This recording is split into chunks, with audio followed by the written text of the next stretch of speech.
In this video, I want to talk about unconscious agreements. I've spoken often about how agreements are binding you if those agreements are not in line with Christ. That's why I always tell you to agree with Christ. Now, when it comes to unconscious agreements, those are things you've agreed with, but without you being aware of it. And unconscious agreements are not things you actually do unto yourself. Those are things that are formed over time. That's why propaganda works. That's why in the media, or let me say mainstream media, they use a lot of advertisement. Because through advertisement, you condition the people to accept certain things, and the people will not be aware they've accepted them. For example, it can be that you have a media elite in a small country that's xenophobic. So they put subliminal messages in which foreigners are portrayed as evil and as barbaric and as untrustworthy, and they put out these images, these messages all around the country.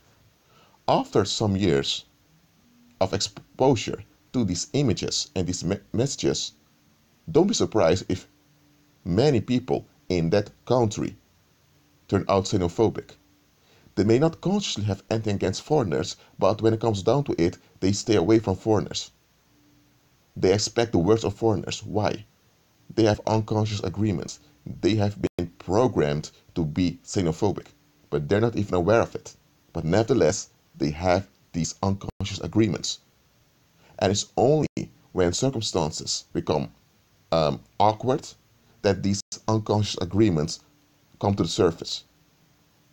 Now, let me give another example. Let's say you have a young girl. From the moment she was like 2, 3 years old, her parents called her all kinds of dirty names. And let's say now she's 7 years old, and the police had to come by because she was malnurtured by her parents. Well, actually, it's her mother and a stepfather, because the real father is out of the picture. When the police came and arrested the caretakers, the mother and the stepfather, they brought her to the police station, asked her name. She said, idiot. Now, this is a parable, but it's something that happened similarly. It was all over the news years ago. This girl thought her name was idiot. Now, obviously, her name was not idiot, but when they called her, what's your name? She said idiot. What happened here? She had been conditioned to agree that she was worthless. The parents, in this case, projected their waste onto her. They repeated it over and over again in behavior, and her mind was programmed to think bad of herself. So when someone asked her who she was, she would respond to what she's been conditioned into. Now, this was a kid. And remember, children don't have the complex mind capacities that adults have. So let's say this girl grew up and she turned into, let's say she was in her 20s now. And let's say now someone approaches her. Let's say a guy who is interested in her. And this guy is decent, he has his job, he also has his investment in shares in companies, he has no criminal record whatsoever, and he shows genuine interest in her. He's not forcing himself on her, nor he doesn't use black magic on her, nor anything like that. Now a decent man comes by. First, she's flattered, she's happy, she gets attention from a decent guy. But after a while, she began to sabotage the guy, and eventually she becomes upset with him and pushes him away. Now, when people ask her why did she do that, she will come up with reasons like, well, I just lost interest, it's not really my type, blah, blah, blah. Now, what's really going on? She has been conditioned to think bad of herself. But this thing is an unconscious agreement. And it does manifest in her behavior and how she perceives things. Somewhere she feels that something isn't right about her. But she's not willing to look into it. Because if she would look into it, she would have to face a lot of stuff. So she's in denial. But this denial doesn't take away that something has been invested in her that's self-destructive. And that self-destructiveness that's been invested into her is now working out. And she, whether she's aware of it or not, is complying with it. That's why she turned down that decent guy. It wasn't because the decent guy was creepy or anything like that. It was because she had unconscious agreements she didn't want to face. And these unconscious agreements led to unaccepted expectations. It can be that she had friends, female friends, that were supporting her, wanted to bring the best out of her. But here's the thing, she has self-destructiveness inside of her. But she's not willing to face it. So she's in denial. So this self-destructiveness will work out in depression, it will work out in irritation. And here's the thing, because she's in denial, it will be projected by her onto her environment. And that's how she turns down the friends that were supporting her. What has happened now? There's an unconscious agreement in her that she hasn't faced. Now, why am I talking about unconscious agreements? It's because unconscious agreements are things that you have been conditioned into. Now look, an unconscious agreement doesn't have to be wrong. I mean, when you learn how to ride a bicycle or how to fish or whatever, you're being conditioned how to do stuff. So those unconscious agreements enable you to perform certain acts or to do a certain job. When you're working at the office and they make notes and put those notes at your desk, every time you walk in, you're confronted with those notes. So after a while, unconsciously, a pattern is built. So now you have an unconscious agreement on how to do your job. So unconscious agreements by themselves are not bad. But if you've been conditioned negatively, then you need to be deconditioned from it. You need to face you've been conditioned. But a lot of folks don't want to face they've been conditioned. And the reason I'm mentioning this in this video is that you will understand that not everything depends upon you. If you, let's say, you hang out with people and suddenly some of those people suddenly can't stand you and all of that, listen, it's them. And let's say that those individuals have unconscious agreements that are self-destructive. Now, you don't have what they have, what they carry with them. What they carry with them is them carrying with them. So when the weight comes, they need to acknowledge something's up and need to look further. If not willing to do that, they're then complying with their own self-destruction. So if you have someone who complies with their own self-destruction, getting fed up with you is then projecting their self-destructiveness onto you. Now, is that you? No, it's not you. So if they turn away from you, praise the Lord. Now you're not dealing with their self-destructiveness. Just realize it had nothing to do with you. What I'm telling you here is that whenever discomfort arises, look what's going on. Some people, they carry demons with them.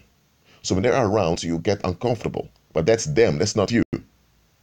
But too often, when we get uncomfortable and the source is not us, we tend to internalize it and look into ourselves for a cause, even though there's no cause in us. That's why I'm telling you to look at the bigger picture. And I'm informing you about unconscious agreements. It's because the population, the human population, is being conditioned by pagans. Remember, pagans rule the world. They rule the economy. They rule politics. Now, their power is limited, quite limited. They depend on deception. And in order for deception to work, they need to condition the masses.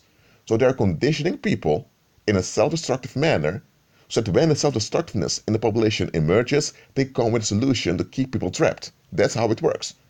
And you are part of human population, so you've been subjected on this MK Ultra also. That's why it's important to renew your mind, so that you are in agreement with Christ. Many of you still have unconscious agreements that you're stuck with. And listen to what I'm saying here. An unconscious agreement is an unconscious thing. Just as I mentioned in the beginning of this video, you may have a country in which the media send out xenophobic messages all the time. Now look, you can have someone from that country who has foreign friends, but he is still conditioned by what he's been exposed to.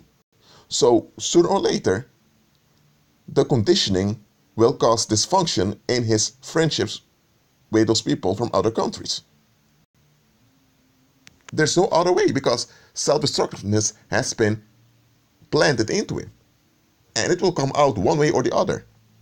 When you plant a seed and the seed grows, the potential of the seed will come out. You cannot put negativity into a structure and not expect it to come out into one way or the other. So if you've been conditioned into the negative by your environment, it will come out of you one way or the other.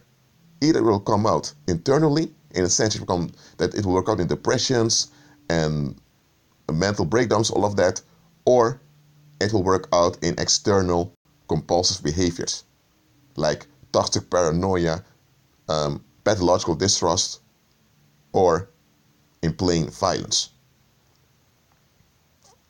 Think about the girl I use in this parable. She was neglected by her parents.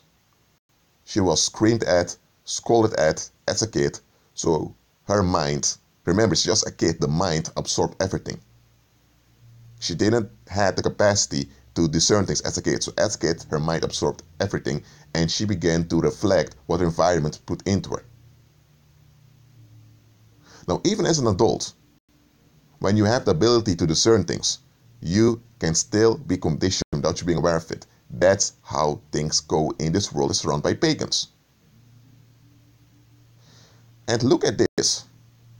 When you are in agreement with Christ and you walk in supernatural power, you'll begin to see not only the unexamined expectations, because those are obviously there, but those unexamined expectations come forth out of unconscious agreements. If you agree unconsciously that foreigners are criminals, then you will have this unexamined expectation that people that don't reflect your native population may be out there to get you. But this unexamined expectation is based on this unconscious agreement that foreigners are criminals.